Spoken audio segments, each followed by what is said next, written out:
Қайырлы күн баршаңызға. Бүгін мен сіздерге осындай сорпасымен бірге сочный болып шығатын, духовкада пісетін ерекше самсаның рецебімен бөлісемін. Рецеп ұнаса соңына дейін көріп, қоңырауша белгісін басып, каналға тіркелуді ұмытпа.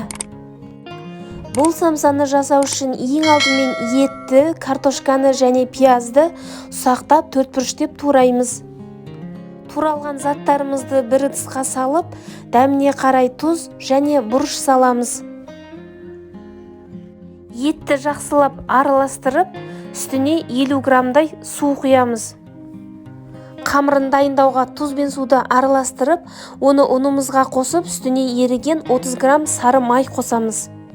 Массамызды араластырып, қолымызбен жұмсақтау қамыр илейміз.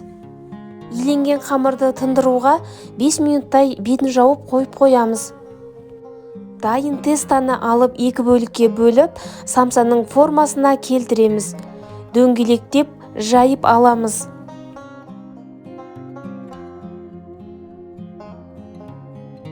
Осындай қалыңдықта жайылған тестамызды алып, кесеге саламыз.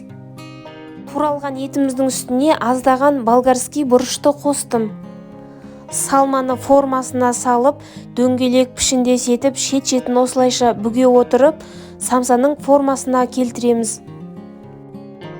Бөлек қойған тестамызды алып, дөңгелектеп жайып, самсаның астына салуға дайындаймыз.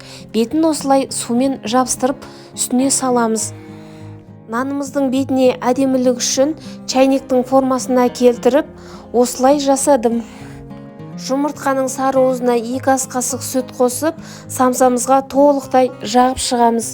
Алдын ала қызып тұрған пеште 180 градуста 40-45 минуттай пісіріп аламыз.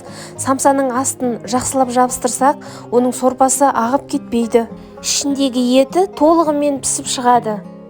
Достар, алдағы уақытта шығатын көптеген осындай рецептерді өткізіп алмас үшін каналға тіркеліп, қоңырауша белгісін басып, достарыңмен бөлісуді ұмытпа.